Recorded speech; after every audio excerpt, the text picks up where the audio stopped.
The words exploded from my son-in-law's mouth like shrapnel. My parents are moving into your home, and there's no room for discussion. I held my tongue, manufactured agreement, and painted on a smile that felt like acid. But when their vehicle rolled up to my property line, they went rigid. What materialized before their eyes turned their blood to ice. Before we dive deeper, hit that subscribe button and drop a comment telling us what time it is in your corner of the world right now. The question lingered in the atmosphere like a storm cloud I couldn't disperse. This property must have drained your savings, Marcus. Raymond settled his wine glass down and reclined, his gaze sweeping across the coffered ceiling. What's the count? 4 sleeping quarters, 5? That's excessive square footage for a solitary resident. I kept my utensil moving through the risotto, stalling. 4 bedrooms. I sacrificed 35 years for this. I earned every inch. Naturally. He acknowledged, but his attention had already drifted to the bay windows, evaluating. Simply strikes me that you could perhaps distribute the space. Support your relatives. You know what people say about vacant rooms. Rebecca touched his forearm, her tone airy but strained. Raymond. Father just settled in. Give him breathing room. I glanced at my daughter. She displayed the expression she'd mastered during childhood, the one that erased uncomfortable moments. Opposite her, Raymond wore that look I was learning to decode, pleasant on the exterior, calculating beneath. Just yesterday, I'd stood in the vacant entrance hall with the agent's keys weighing down my hand, imagining how the afternoon sunlight would filter through those windows. I'd contacted Rebecca instantly. Her elation had flooded through the phone, authentic and radiant. Father, that's magnificent. We need to toast this. Could we visit for dinner tomorrow? Now, positioned across from them, I observed Raymond rise and approach those identical windows. He caressed the frame, traced his thumb along the wood texture. Exquisite workmanship. He pivoted back. What's the measurement? Roughly 3,000 square footage. 3,200. The figure emerged sharper than I'd planned. Rebecca laughed. That anxious sound she produced when conflict surfaced. Raymond adores architecture. He's simply admiring your choices. But I engineered structures for 3.5 decades. I recognize the distinction between admiration and evaluation. Raymond wasn't appreciating the residence. He was cataloging it. The reality is, he proceeded, returning to his chair. It's wasteful to leave space hollow when individuals require it. My parents, specifically, they're experiencing some monetary challenges. Nothing critical, but you understand how it goes with housing costs these days. There it materialized. Not theoretical individuals, actual individuals. Immediate tense requirements. I sliced into my chicken, the blade scraping porcelain. That's unfortunate to hear. They'd adore a property like this. Raymond reached for additional bread, casual as if commenting on meteorology. The upper level would be ideal for them. 2 sleeping quarters up there, correct? Their private bathroom. You wouldn't even detect their presence. My jaw clenched. I designed sufficient multifamily structures to understand that nobody in a 3,200 square foot residence goes undetected. The upper level is designated for my drafting workspace and guest accommodation. Guests. Raymond smiled. How frequently do you accommodate guests, Marcus? Rebecca shifted in her position. Father has colleagues from the firm. They come by, do they? Raymond studied me, eyebrows elevated. I maintained his stare. 35 years of client negotiations had instructed me not to retreat under scrutiny. I treasure my solitude, Raymond. I purchased this residence for tranquility, to possess space that belongs to me. Obviously. He extended his hands magnanimously. I'm merely suggesting it's substantial square footage for someone residing alone. Appears isolated. I prefer isolation. The words dropped flat on the table. Rebecca's fingers traced her wineglass stem. Raymond examined me, his expression transforming to something firmer, more strategic. Then he smiled again, brilliant and empty. Well, it's your property, your regulations. He elevated his glass to fresh starts. I raised mine.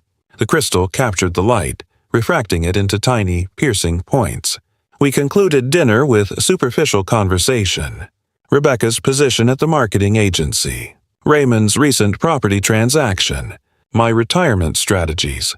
But the earlier exchange pressed between us like an uninvited presence. When Raymond excused himself to use the facilities, Rebecca leaned forward. He didn't intend anything offensive, Father. He simply processes thoughts aloud occasionally. I acknowledged, not trusting my vocal cords. She desired to believe her husband's inquiries were innocent. I'd invested sufficient years interpreting blueprints to recognize foundation fractures before walls displayed damage. Raymond hadn't been processing thoughts aloud. He'd been testing load-bearing walls. He returned, and we progressed through the rituals of departure. Coats collected, compliments traded, commitments to repeat this soon. At the entrance, Rebecca kissed my cheek. "Adore the residence, Father." "Truly." Raymond clasped my hand, his grip solid and lingering. "Consider what I mentioned, Marcus. Vacant rooms, relatives, and necessity. Simply consider it." I observed through the bay window as their taillights vanished down the boulevard. The residents settled around me, floorboards groaning in the abrupt stillness. My reflection gazed back from the dark glass. A 64-year-old man who'd constructed his profession on comprehending structures, support mechanisms, weight allocation. Raymond's words reverberated in the vacant space. Not a request, not even a recommendation. A terrain survey before an invasion. I gripped the window frame, knuckles whitening against the wood. Somewhere in my chest, something that had been warm and receptive began to chill and solidify. I'd invested decades designing structures that could resist pressure, calculating stress concentrations and reinforcement. Now I recognized the indicators in myself. The residence was silent except for my respiration. Outside, the street lamps projected long shadows across freshly trimmed lawns. Ordinary, serene, everything I desired, everything Raymond believed he could seize. I barely achieved rest. At 2 a.m, I stood at that identical window, observing the boulevard remain vacant. When headlights finally swept across my lawn just before 10, I wasn't startled. Raymond climbed out alone. Through the glass, I observed him straighten his jacket, roll his shoulders like a fighter before a bout. I opened the entrance before he knocked. "Marcus." He stepped inside without awaiting invitation. "We need to discuss something." "Where's Rebecca?" "Collecting coffee." "She'll arrive shortly." He advanced into the living area. Same evaluating gaze as last evening, but keener now. The pretense had deteriorated. "I'll be straightforward. My parents require a place to reside. You possess this entire upper level sitting vacant. They're relocating this weekend." I closed the entrance slowly, purchasing seconds. No. He pivoted, almost entertained. "I purchased this residence for myself, for my tranquility." I maintained my voice steady. "I don't desire roommates, relatives, or otherwise. Rebecca's going to experience tremendous disappointment."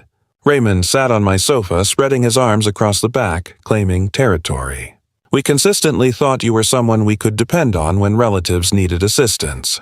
The manipulation was so transparent it almost provoked laughter. I assisted when you required the down payment for your residence. I funded your wedding. I'm finished being depended on to solve your complications." His jaw tightened. "This isn't about money, Marcus. It's about relatives caring for relatives. Then care for them yourself. You possess 3 bedrooms. We require our territory. Privacy. We're attempting for a baby." The rationalization was flawless. Rehearsed. I questioned how many iterations he'd practiced this. "So, you desire me to surrender mine? You're solitary here. What do you require privacy from?" The front entrance opened. Rebecca stepped in, coffee carrier in hand, and froze when she saw us. The tension must have been visible, mapped across the area like architectural stress patterns. "Father, Raymond." Her voice was cautious. "What's transpiring? Your father's being obstinate." Raymond didn't glance at her, keeping his eyes secured on mine. Rebecca sat down the coffees, removed her coat. "Obstinate about what?" "About assisting relatives." Raymond leaned forward now, elbows on knees. "About executing the correct action." She looked between us, confusion creasing her forehead, then comprehension emerged, and with it something that made my chest constrict. Not surprise. She'd anticipated this was approaching. "Father." Rebecca sat on the armchair, hands clasped. "Perhaps it wouldn't be so adverse. You'd possess company.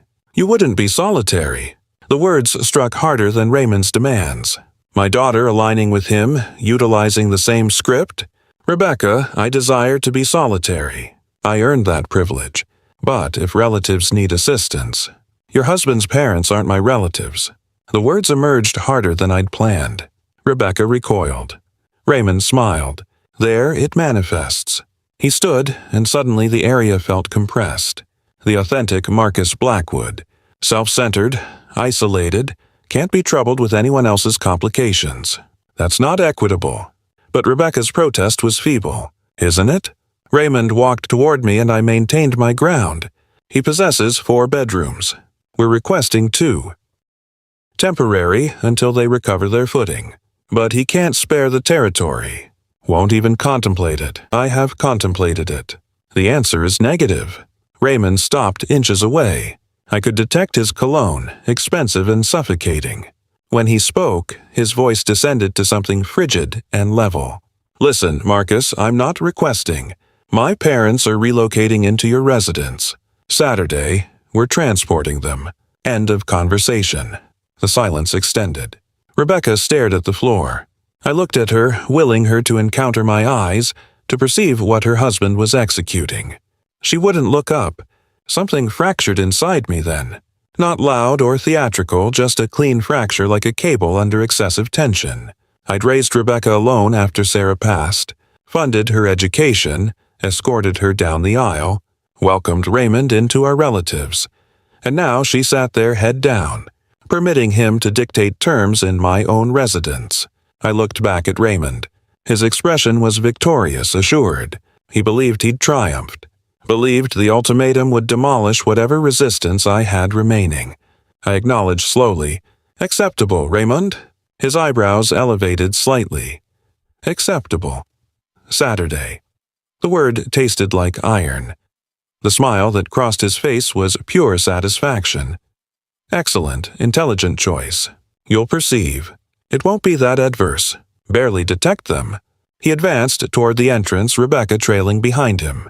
She finally looked at me and I perceived uncertainty there, perhaps even guilt, but insufficient to change anything. "Appreciation, Father." Her voice was diminutive. I didn't respond. Couldn't. They departed, and I listened to their vehicle start, reverse out, drive away. Then I returned to the window, the identical spot where I'd stood last evening. But everything had transformed. The reflection looking back at me wasn't the identical man. That warmth I'd felt relocating into this residence. That hope for peaceful retirement vanished, replaced by something colder, keener, more concentrated. Raymond believed my acknowledgement meant capitulation. He'd misinterpreted the blueprint entirely. I'd invested 3.5 decades calculating stress concentrations, comprehending where structures failed, how to reinforce against pressure. Now I applied those identical principles to a different kind of architecture. Saturday. 4 days away. Not substantial time. But then I'd constructed entire structures in less. The strategy was already materializing, precise and methodical. First phase, boundaries. Legal, unbreakable boundaries. I'd require documentation, witnesses, everything by protocol.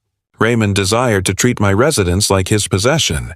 He'd learned the distinction between ownership and entitlement.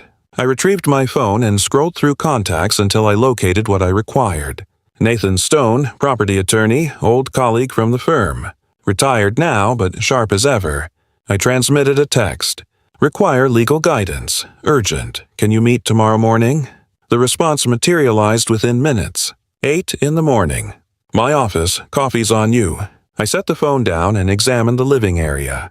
My residence, my territory, earned through decades of labor, sacrifice, and meticulous planning. Raymond believed he could walk in and redesign it on his terms. He was mistaken. Outside the boulevard was tranquil, ordinary. But inside this residence, in the territory behind my eyes, where strategies took form, something new was constructing. Not heated anger or reckless vengeance.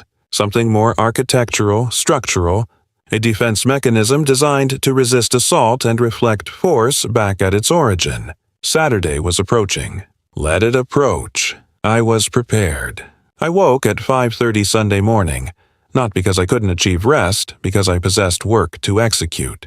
The notebook sat on my kitchen table, already half populated with documentation from the evening before.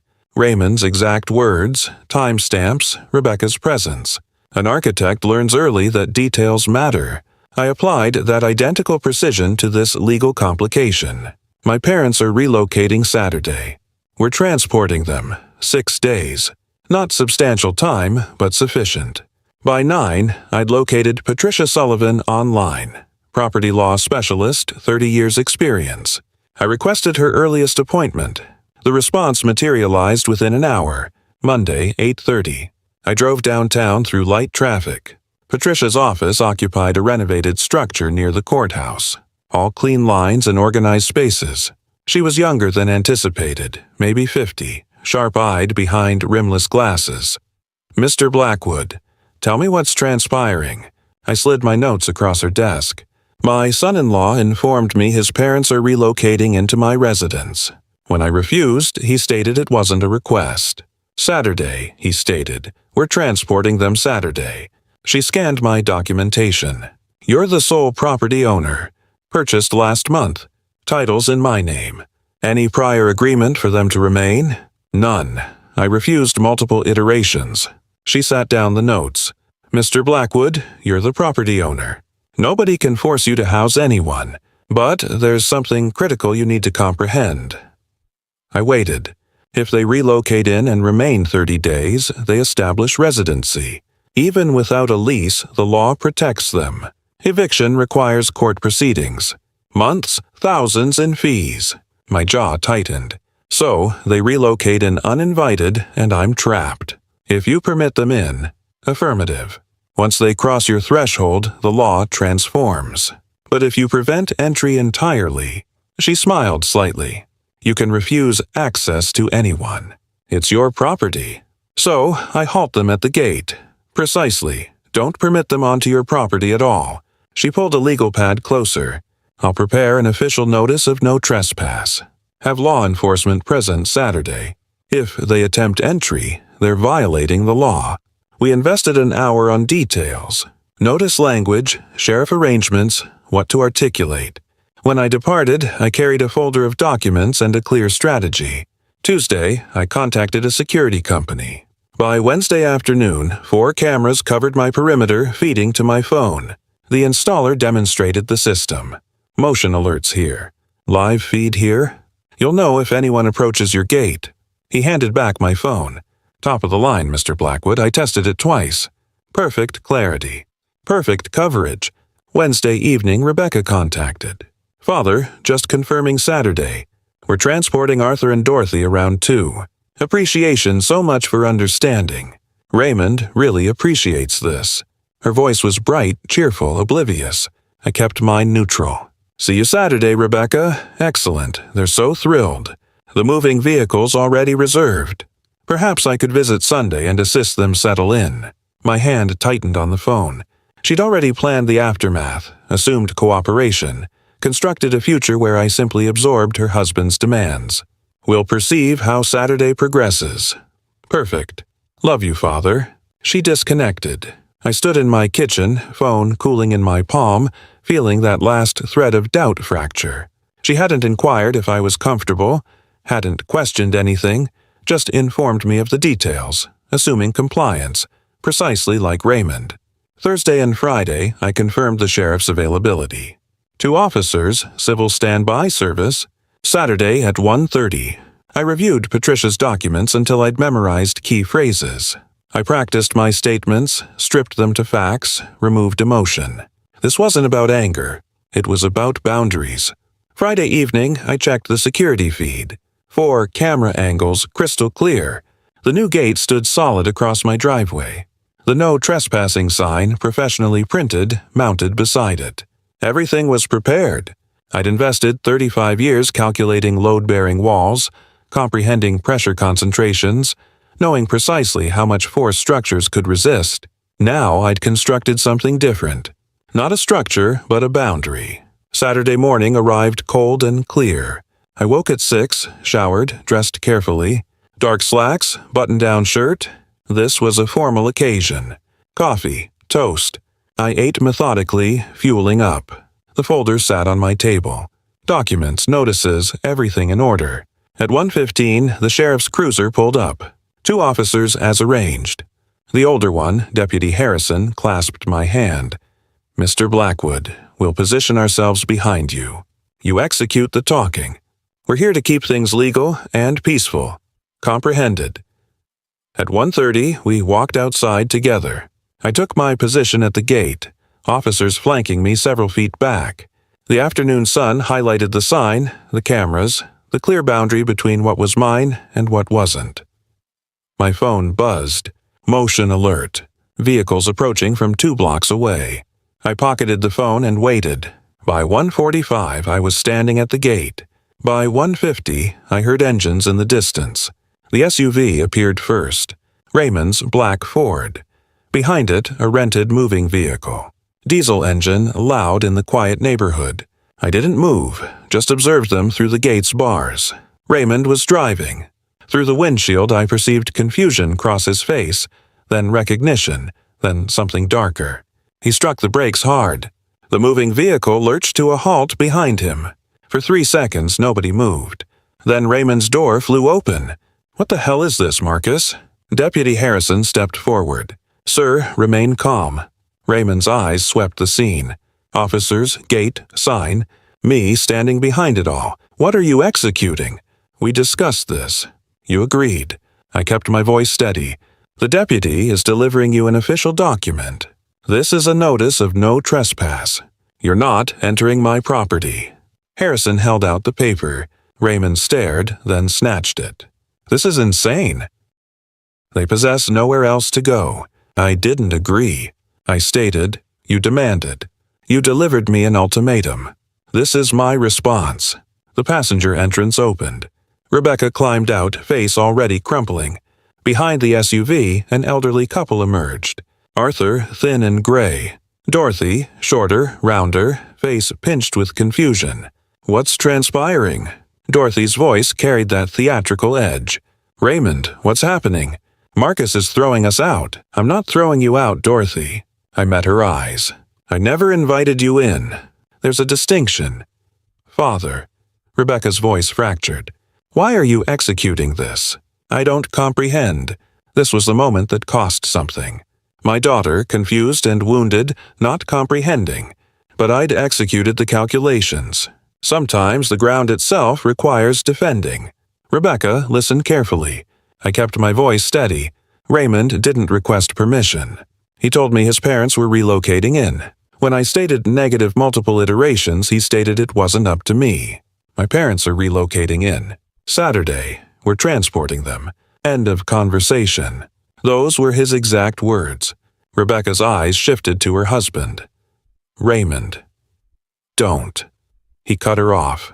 "Your father's being self-centered and cruel. This is my residence."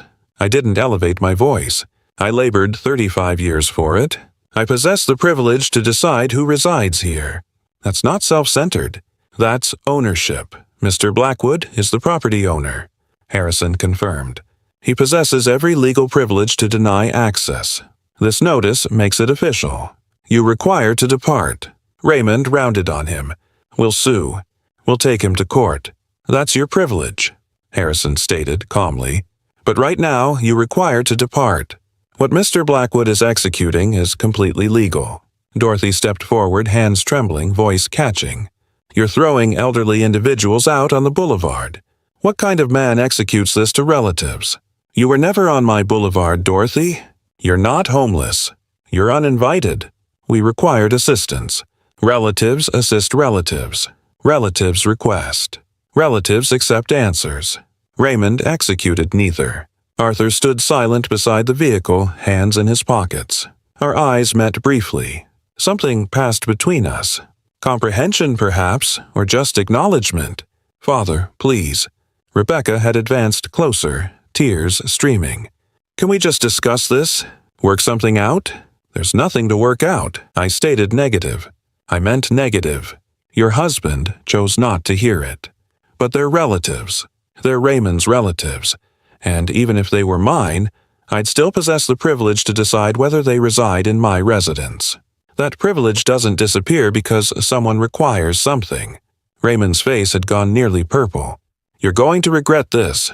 This isn't concluded. Perhaps not, but today is. I held his stare. Deputy Harrison has explained your options. Depart peacefully or be escorted. Those are your only choices. The moving vehicle driver leaned out his window. What do you desire me to execute? I possess other jobs today. Raymond spun toward him, then back to me, then to the deputy. The realization was settling. He possessed no leverage, no authority, no legal ground. Fine. The word emerged like gravel. Proceed. Dorothy gasped. You're just going to permit him to execute this? We don't possess a choice, Mom. For the first iteration, Raymond's voice held something other than anger. Defeat. He looked at Rebecca. Enter the vehicle. She didn't move immediately. Instead, she looked at me one more iteration.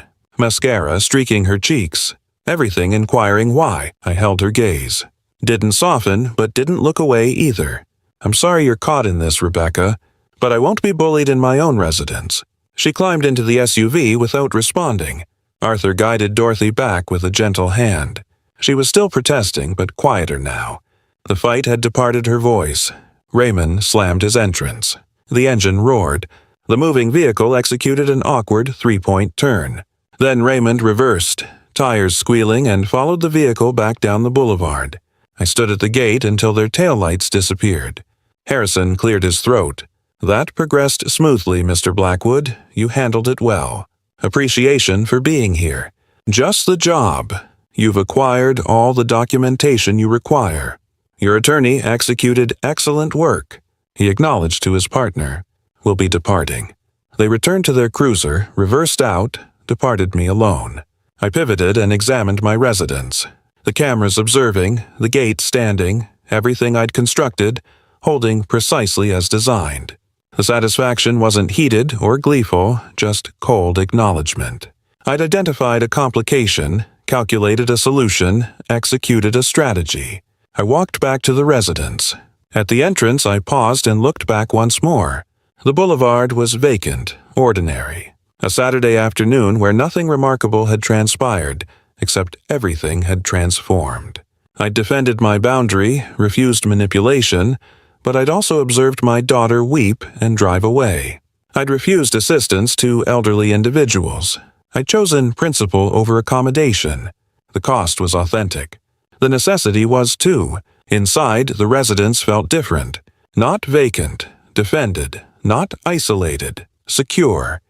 I set my folder on the table, checked the camera feeds. Everything tranquil, everything mine. Raymond's words reverberated. This isn't concluded. He was correct. He'd regroup, strategize, approach this from another angle. But I'd invested decades designing structures to resist pressure. I comprehended load-bearing walls, stress concentrations, reinforcement techniques. And now I comprehended something else. Sometimes the foundation itself is worth defending, whatever it costs. I sat at my kitchen table, opened my notebook, began documenting today's events. Because architects know, you always prepare for the next phase. The first contact materialized that evening. I didn't answer. The voicemail Raymond departed was 3 minutes of rage. You believe you triumphed something today? You humiliated my parents. You made my wife weep. This isn't concluded, Marcus. Not even close. I preserved it. Created a new folder on my phone. Evidence, timestamp, duration, transcript, summary. The architect's precision I'd utilized for 35 years now applied to documentation. By Sunday morning, there were 4 more messages, each angrier than the last, each carefully preserved, cataloged, retained. You're going to regret this one way or another. You'll perceive what it's like to lose everything you care about. Rebecca contacted too. Her messages were different. Tearful, fractured, pleading. Father, please pick up. I don't comprehend why you're executing this. They're relatives. Can't we just please contact me back, please? I listened to each one. Didn't respond. What could I articulate? That her husband had threatened me? That she'd chosen his version without inquiring mine? I documented her contacts too, not because I desired to utilize them against her, but because an architect documents everything. The week that followed transported 37 contacts. I counted. Everyone logged in my spreadsheet. Date, time, caller, duration, content, summary. Raymond's messages grew more threatening. Rebecca's grew more desperate. I answered none of them. 2 weeks in, I learned what existence looked like at their apartment. Not from them. From the storage facility bill I perceived referenced in one of Raymond's texts transmitted by accident to my number instead of someone else's. $180 monthly. Their 3-bedroom apartment now housed 7 individuals. Raymond, Rebecca, their 2 sons, Arthur, Dorothy. 5 adults and 2 kids in a space designed for a family of 4. I didn't feel satisfaction at this, just cold observation. They'd created this situation by demanding what wasn't theirs. Consequences follow choices. Dorothy, from what I could infer from Raymond's increasingly frantic messages, complained constantly. Too heated, too frigid, too crowded. Food was incorrect. Everything was incorrect. Arthur stayed silent, probably wishing he were anywhere else. The kids, 8 and 5, acted out, stressed by the tension. The financial pressure mounted, too. Raymond referenced it in his texts, believing he was guilting me.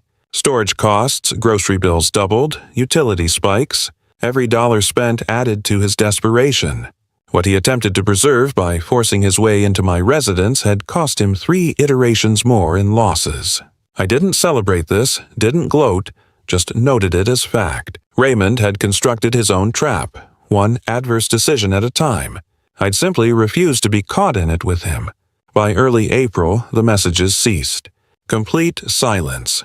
No contacts, no texts, no voicemails. I noticed immediately. Raymond wasn't the type to surrender or calm down. Silence meant strategy.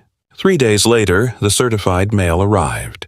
I signed for it, sliced open the envelope, unfolded the papers. Legal complaint. Multnomah County Circuit Court. Plaintiff, Rebecca Blackwood Drake and Raymond Drake. Defendant, Marcus Blackwood. Cause of action, filial support obligation. My daughter was suing me. I read it twice, standing in my foyer, afternoon light slanting through the windows I'd chosen specifically for this angle. They were utilizing an obscure Oregon statute about adult children supporting indigent parents, arguing I possessed a legal duty to house Arthur and Dorothy because they were relatives by marriage. The paper trembled slightly in my hand, not from fear, from pain. My daughter's name right there at the top. Plaintiff against me. I contacted Patricia within the hour. It's a filial support claim, she stated after I'd read her the complaint. Oregon possesses an old law on the books, rarely utilized. They're arguing you're obligated to house your daughter's in-laws because they're relatives by marriage and they're in need. Can they actually triumph this? Honestly, negative. Her voice was steady, professional. The law requires proof of genuine need. Arthur and Dorothy receive Social Security. I'll require to verify amounts, but it's income. Plus, Raymond earns what? $75,000 yearly. He possesses means to support them. But we still require to defend it properly. What do you require from me? Everything you documented. Every message, every voicemail, every text. All of it. I possess it all. A pause. All of it. Every word he articulated since the driveway. Times, dates, content. 37 contacts in 2 weeks. I kept everything. Mr. Blackwood. Most clients don't think to document that thoroughly. She sounded almost impressed. Transport it all to my office tomorrow. And there's one more element. All those threatening voicemails. Oregon's a one-party consent state for recordings. We're filing a counterclaim for harassment. We met the next morning. I laid out my evidence folder, organized chronologically, each item labeled, cross-referenced. Patricia reviewed it piece by piece, acknowledging occasionally, making notes. This is remarkably thorough, she stated. Their lawyer will attempt to paint you as heartless. We'll demonstrate them precisely who initiated the aggression. Will they contact Rebecca to testify? Probably. Can you handle that? I thought of the last iteration I'd perceived her. Mascara streaking her face, choosing her husband's anger over her father's truth. I'll handle it. Excellent, because this concludes in court, Mr. Blackwood, and with this evidence, it concludes in your favor. The hearing was set for May 7th. The weeks between crawled. I reviewed Patricia's preparation, answered her inquiries, provided additional documentation she requested. Once late at evening, I found myself examining an old photograph of Rebecca. Maybe 7 years old, gap-toothed smile, holding the trophy from her first soccer tournament. I'd been there cheering from the sidelines, every match, every tournament. Now she was taking me to court. I set the photograph face down and returned to organizing evidence. Sentiment wouldn't triumph cases. Facts would. May 7th arrived. I woke at 5, showered, dressed with the same care I'd utilize for a major client presentation. Dark suit, professional tie. Patricia had advised treating this like any important business meeting. Demonstrate respect for the court. Demonstrate stability and competence. By 7, I was consuming coffee and reviewing key points one final iteration. By 8, I was driving downtown. The Multnomah County Courthouse would be my battlefield. Not with fists or anger, but with documents, recordings, truth. I'd invested 35 years constructing structures that could resist pressure. Today, I'd discover if the structure I'd constructed around my own boundaries could resist a judge's scrutiny. The Multnomah County Courthouse stood downtown, all concrete and glass. I arrived 40 minutes early, parked in the adjacent garage, walked through morning atmosphere that smelled of rain. Security checkpoint, metal detector, elevator to the 4th floor. Patricia waited in the hallway outside courtroom 4B, briefcase organized, expression concentrated. Prepared, as I'll ever be. 20 minutes later, Raymond arrived with Rebecca and their attorney, a man in his 40s, expensive suit, leather portfolio. Raymond's eyes located mine, cold, defiant. Rebecca wouldn't look at me at all. We were contacted in. The courtroom was smaller than anticipated.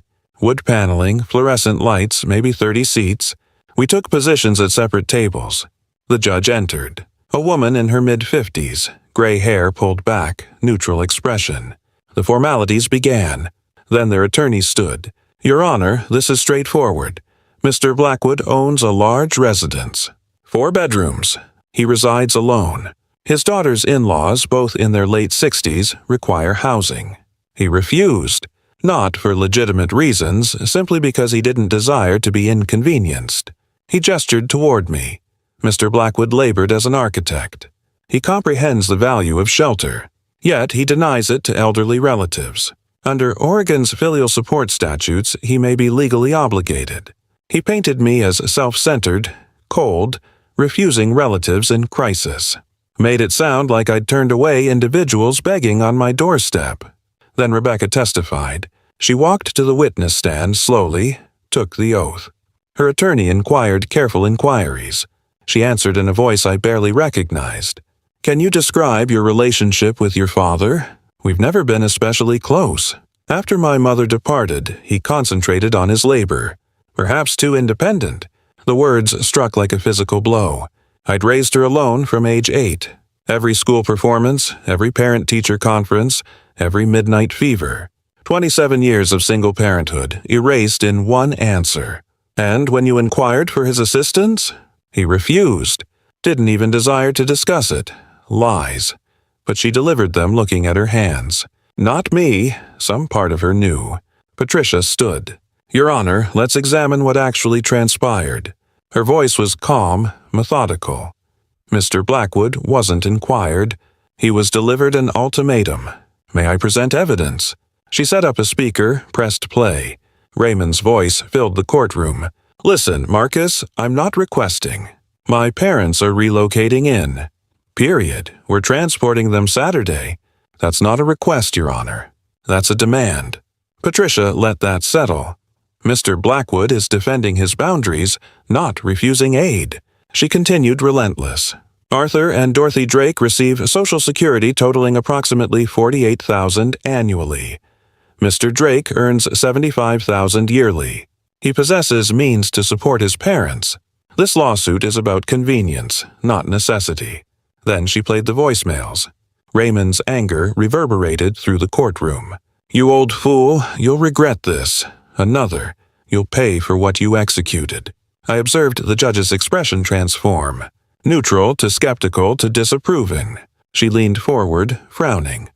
"Mr. Drake," the judge stated, "this court does not appreciate threatening language. Such communication is unacceptable." Raymond's face flushed. Rebecca had gone very still.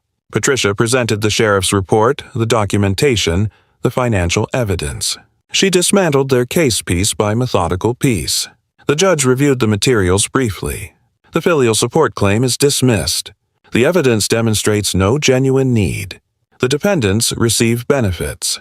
Mr. Drake possesses sufficient income. The plaintiff appears to have transported this action from anger, not necessity. She looked at Raymond. Mr. Blackwood is awarded legal fees of $3,500. Court costs to the plaintiffs. This matter is closed. The gavel descended. Outside, Patricia made notes. Raymond stormed past without a word. I observed him depart, feeling no triumph, just tired validation. Then Rebecca approached slowly, hesitantly. "Father," her voice barely audible. "I heard what Raymond articulated on those recordings. I didn't know. He told me you just refused, that you were stubborn. I didn't know he threatened you." I looked at her.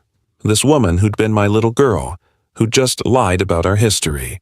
"You didn't inquire, Rebecca. When Raymond stated I'd agreed, you didn't contact to verify. When he stated we were transporting his parents, you didn't question if that's what I desired.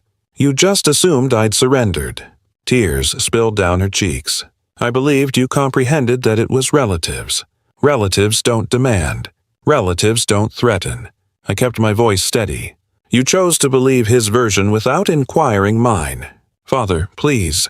I'm sorry you're caught in this, but I won't apologize for defending what's mine." I pivoted toward the elevator. Behind me, I heard her weeping. Something tore inside my chest, but I kept walking. Patricia fell into step beside me. "You executed the correct action." "Did I?" "Affirmative." She required to hear that. We pushed through the entrances into May sunlight. The atmosphere smelled clean, rain-washed. First authentic victory, everything by protocol. But walking away from my daughter's tears didn't feel like triumphing. I drove residents through midday traffic. Inside my residence, defended, secured, mine, I set down my briefcase and stood in the tranquil. The court had ruled in my favor. The law had validated my position. Justice supposedly had been served. So why did it feel like I'd lost something irreplaceable? Raymond wouldn't halt here. Men like him didn't accept defeat. They escalated. This was just the first battle, and I had triumphed it. For now, that would have to be sufficient. 3 days after the hearing, my phone rang. Rebecca's number. I let it proceed to voicemail.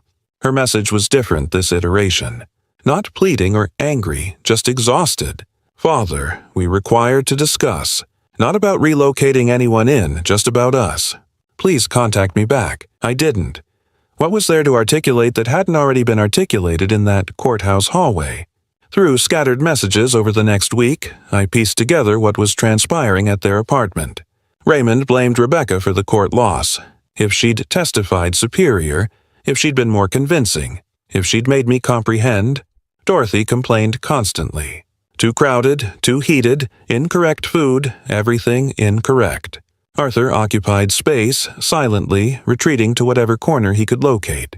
The boys acted out, stressed by the tension pressing down on everyone.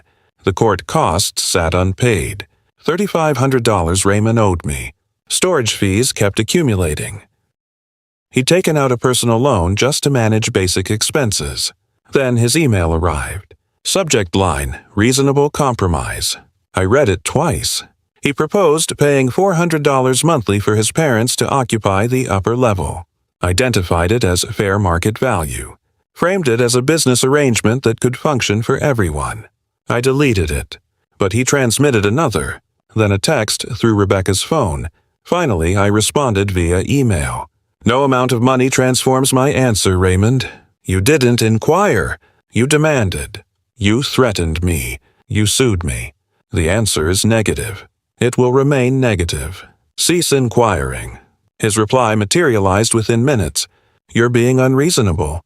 It's just money. We're relatives. Rebecca is suffering because of your stubbornness." I didn't respond. He still didn't comprehend. This wasn't about money or space.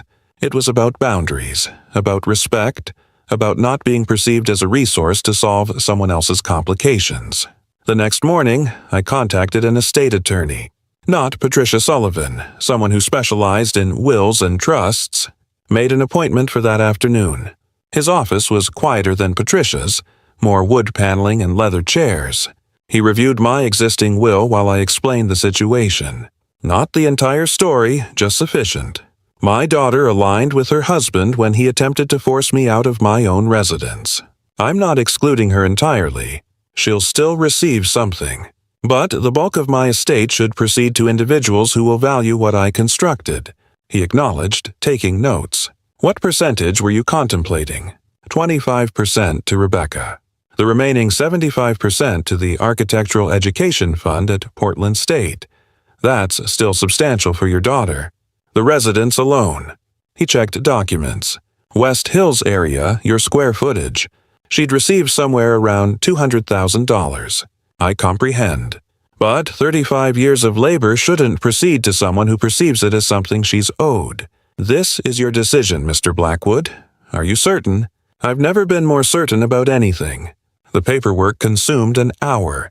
Signing, initialing, witnessing, notarizing. When I departed his office, the new will was official and legally binding. I arranged for registered mail notification to Rebecca. She possessed a privilege to know. The letter arrived at her apartment 3 days later. I wasn't there, but I could imagine it. The certified mail slip, signing for it, opening the envelope, reading the attorney's formal notification of the will transformation. My phone rang that afternoon. Rebecca. I didn't answer. By early evening, she was at my gate. The intercom buzzed. I checked the security camera. Rebecca stood there alone, looking exhausted and diminutive. She pressed the button again. Father, please. I acquired the letter. Why would you execute this? I stood in my living area examining the screen. My daughter at my gate, the physical barrier between us representing everything that had fractured. I pressed the intercom response. Stay at the gate. I'll emerge out. I walked outside slowly. The June evening was warm, light slanting golden through the trees. Rebecca stood on the other side of the fence, hands gripping the bars. The will transformation, she articulated. Why, you sued me, Rebecca. You stood beside your husband while he demanded my residence. That demonstrated me where I stand in your existence. I'm still your daughter. Her voice fractured. I made a mistake. I was attempting to keep peace in my marriage. Can't you comprehend that? I comprehend you chose him. You chose his parents over your own father. You chose his demands over my boundaries. That was your choice. So you're punishing me, taking away my inheritance. I shook my head. I'm not punishing you. I'm ensuring my existence's labor proceeds to individuals who will appreciate it, not to someone who perceives me as a resource to solve her husband's complications. Father, I love you. I know I made mistakes, but then you'll comprehend why I require to protect what's mine. I labored 35 years for this. I won't possess it proceed to individuals who perceive it as something they're owed. You'll still receive 25%. That's substantial. But the rest proceeds to students who will value what architecture means. Tears streamed down her face. You're my father, I am. And you're my daughter. But that doesn't mean you acquire to decide how I reside or what transpires to my estate. Those decisions are mine. I didn't mean. Affirmative, you did. You meant for me to surrender, to accommodate, to submit, because it was easier than standing up to your husband. I won't execute that, Rebecca. Not for anyone. I pivoted toward the residence. Father, please. Her voice cracked. Don't walk away, Father.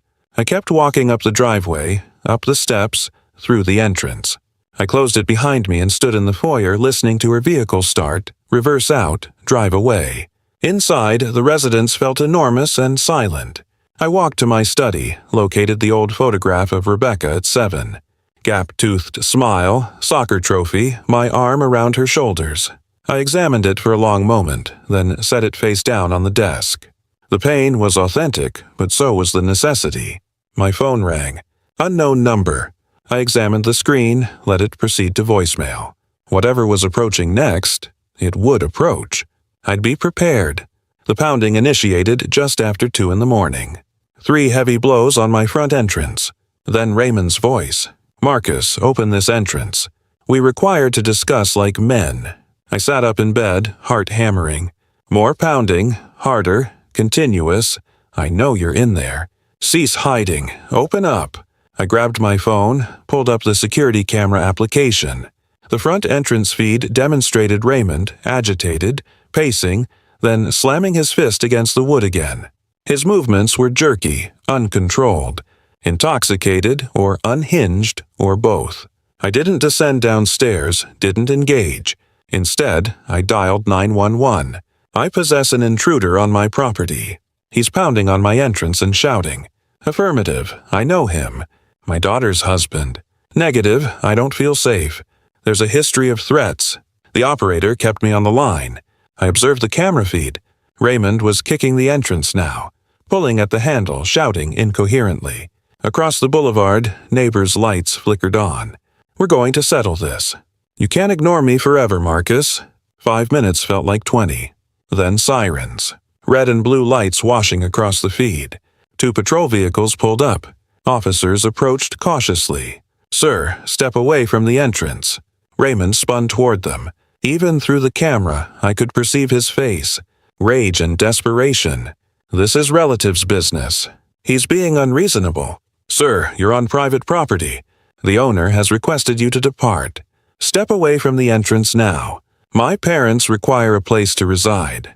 He's acquired 4 vacant bedrooms. 4, and he won't. Sir, final warning. Step away, or you'll be positioned under arrest. Raymond took a step toward the officers instead. You don't comprehend. They moved fast. 2 officers practiced efficiency. Raymond attempted to pull away and they controlled him quickly. Handcuffs. Rights red. His final shout toward my residence. This isn't concluded, Marcus. You hear me? This isn't concluded. The patrol vehicle pulled away. 1 officer approached my entrance. I descended downstairs, opened it. Mr. Blackwood, you're safe now. He's being charged with criminal trespass and disturbing the peace. Resisting arrest, too. I possess everything on camera. Excellent. That makes our case solid. You'll probably hear from the district attorney's office. Acquire some rest. They departed. I secured the entrance, stood in the tranquil residence. My hands were shaking slightly, adrenaline draining away. I checked all the cameras, backed up the footage to 3 separate drives. Raymond had finally executed what I couldn't, demonstrated everyone precisely who he was. 7 hours later, the sun was rising. I'd achieved rest maybe 2 hours. By 9, the intercom buzzed. Security cameras demonstrated Rebecca at the gate, alone. She looked like she hadn't achieved rest at all. I pressed the intercom. What do you desire, Rebecca? Father, I require to discuss with you. Not about Raymond. About me, please. I hesitated then. Wait there. I emerged outside. She stood at the fence, hands vacant, shoulders slumped. I bailed him out this morning, she articulated quietly. Perceived him in the holding cell. I waited. He wasn't apologetic, just angry. Angry at you. Angry at the police. Angry at me for not supporting him up sufficiently. She laughed, bitter and short. Father, he didn't even realize what he'd executed incorrectly. Approaching here at 2 a.m, pounding on your entrance, acquiring arrested. In his mind, you're still the complication. What did you anticipate? I don't know. I believe I anticipated him to realize he'd proceeded too far. But he didn't. He still believes he's correct. Silence extended between us. A bird sang somewhere in the trees. I've been blind, Rebecca articulated finally. I heard those recordings in court. I perceived the will transformation, and still some part of me believed maybe you were being too harsh, too unforgiving. But perceiving him in that cell, listening to him blame everyone but himself. She looked up at me. I perceive it now. I don't know what to execute with what I perceive, but I perceive it. I studied my daughter. Exhausted, defeated, finally honest. I didn't desire this. I articulated softer than before. I didn't desire you wounded. I desired you to perceive. What should I execute? That's your decision. What you execute about your marriage, your existence. That's yours. But Rebecca, I'm still your father. I'll always be your father. Just know that nobody acquires to tell me how to reside in my own residence. Not him. Not anyone, I know. I'm sorry I didn't perceive that before. I'm sorry I let him. She ceased, wiped her eyes. I'm just sorry. I know you are. That's a commencement. She acknowledged, pivoted toward her vehicle, ceased. Father, appreciation for not surrendering on me completely. I didn't respond. She walked to her vehicle, entered in, drove away. This iteration, the departure felt different. Less final, less heavy. Inside, I made coffee, pulled up the previous evening's footage on my computer, observed it again. Raymond's arrival, the pounding, the police, the arrest. All of it time-stamped, archived, documented. By late afternoon, I received official notification. Restraining order issued. Raymond Drake must maintain minimum 100 yards distance from my property. Filed in his criminal record. Patricia Sullivan contacted that evening. I heard about last evening. You acceptable? I'm fine. It's all on camera. Obviously it is. She sounded almost entertained. I also heard Arthur and Dorothy located a senior apartment in Gresham. 1 bedroom, $900 a month. Raymond is financially responsible for assisting them. That explained the desperation. The midnight visit. He'd been cornered financially, legally, publicly, and instead of accepting defeat, he charged straight at the wall. I appreciated Patricia, terminated the contact, sat in my living area as evening light faded to blue.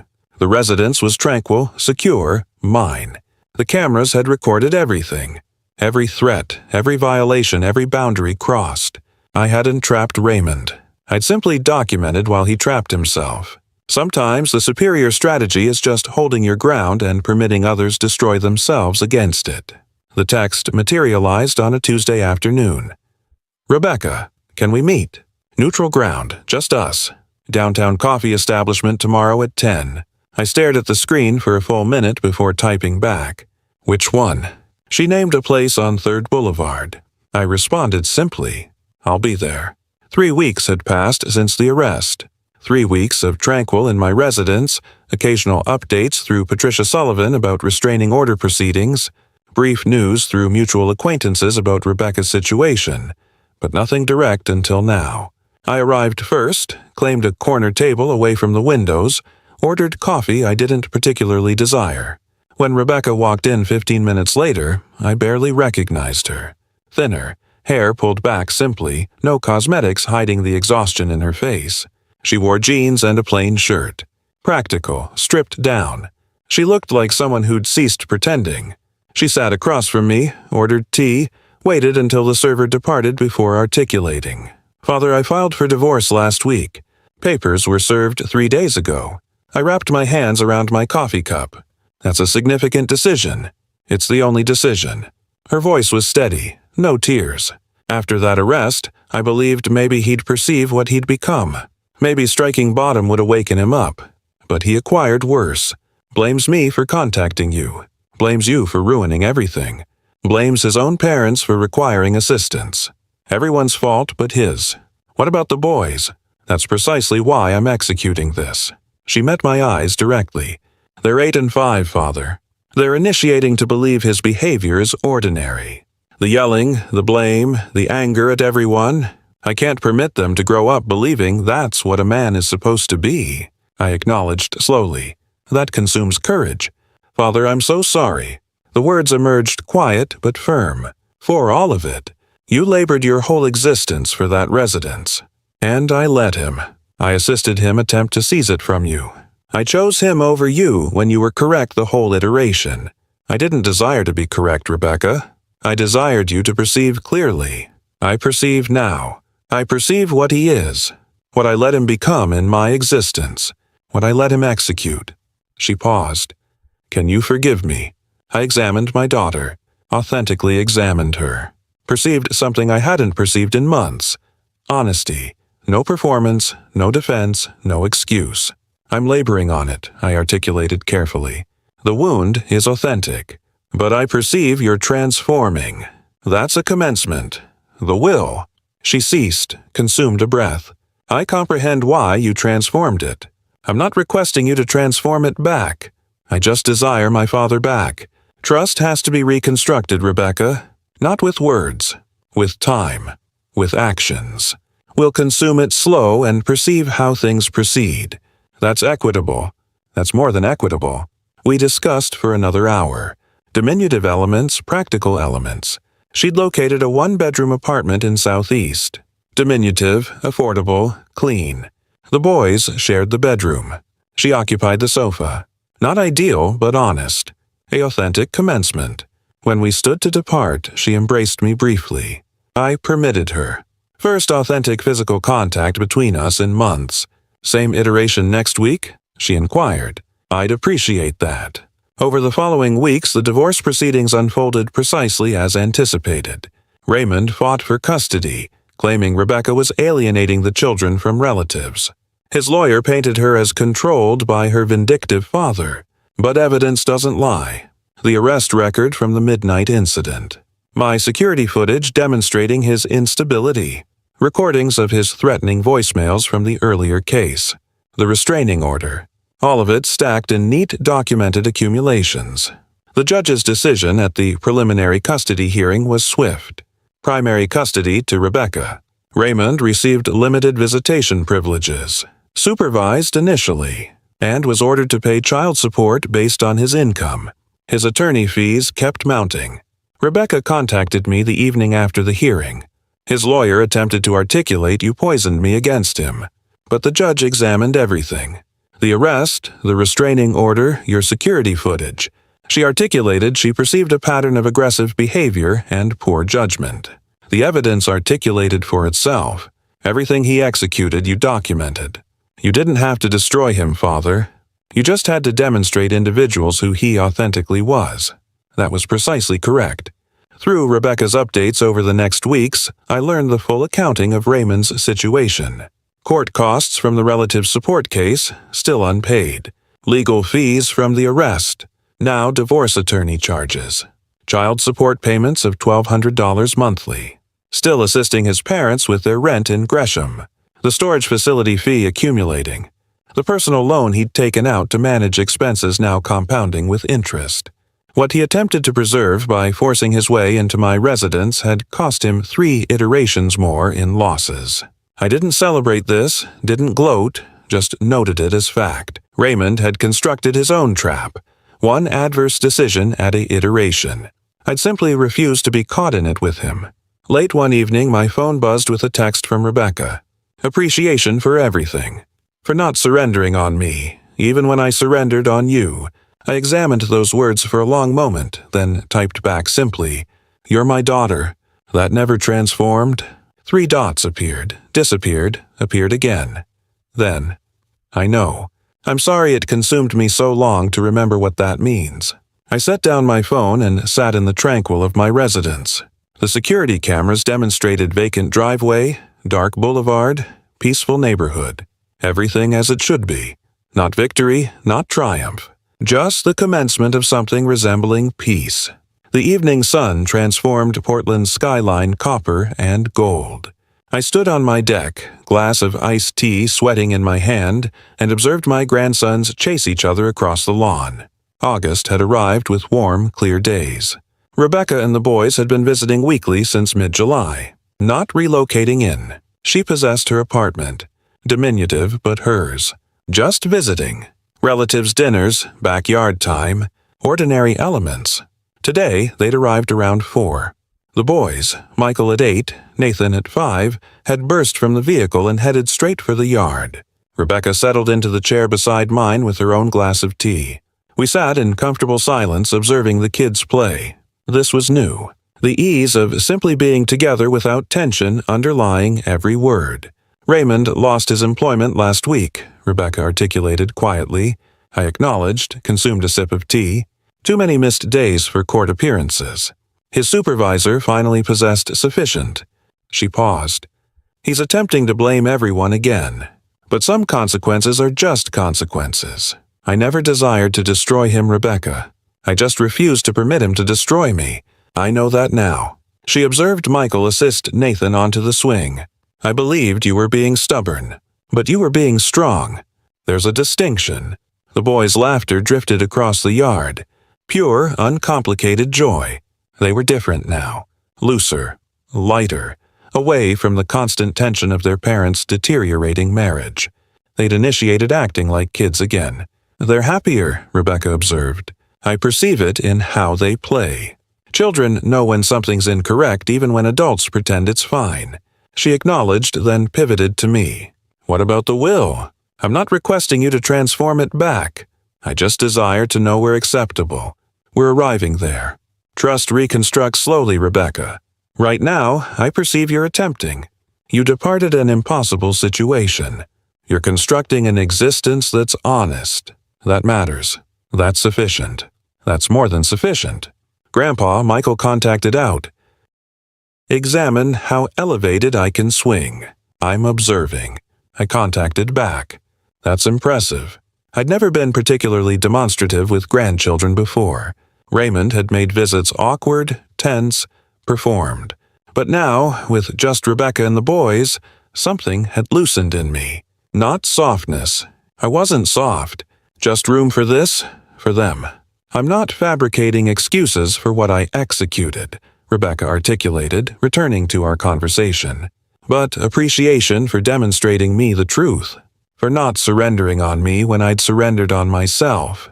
I didn't execute this for revenge," I articulated. "I executed it to protect what's mine, and to demonstrate you something important." "What's that?" "That love doesn't mean submission. That relatives doesn't mean surrender. You can love someone and still possess boundaries. You can be someone's father and still defend your own existence." She was tranquil for a moment, then acknowledged. "I wish I'd learned that earlier, before I let him. You learned it when you were prepared to learn it. That's how these elements function." The sun descended lower, painting everything in warm light. In a few minutes, Rebecca would gather the boys, pack them into her vehicle, drive to her diminutive apartment across town. They'd possess dinner, baths, bedtime stories. Ordinary existence. Honest existence. And I'd return to this residence. Mine. Earned, defended, and sit in the tranquil I'd fought for. I hadn't transformed the world, hadn't destroyed an enemy or triumphed some grand battle. I'd simply articulated negative and held that line, defended what consumed 35 years to construct, refused to permit someone else's desperation become my obligation. Raymond was somewhere in the city attempting to reconstruct from ruins he'd created. His employment vanished, reputation damaged, finances devastated. His parents residing in that diminutive Gresham apartment, managing on fixed income and whatever assistance he could scrape together. Everything he attempted to force his way into seizing had cost him more than he'd ever imagined. But I didn't gloat over this, didn't celebrate his fall. He destroyed himself one adverse decision at an iteration. I just refused to be collateral damage in his demolition. Iteration to depart, boys. Rebecca contacted. School evening tomorrow. Protests, negotiations. Finally, agreement. They ran over for embraces. Michael's arms around my neck. Nathan's diminutive body pressed against my side. Quick, unself-conscious affection. Same iteration next week, Grandpa? Absolutely.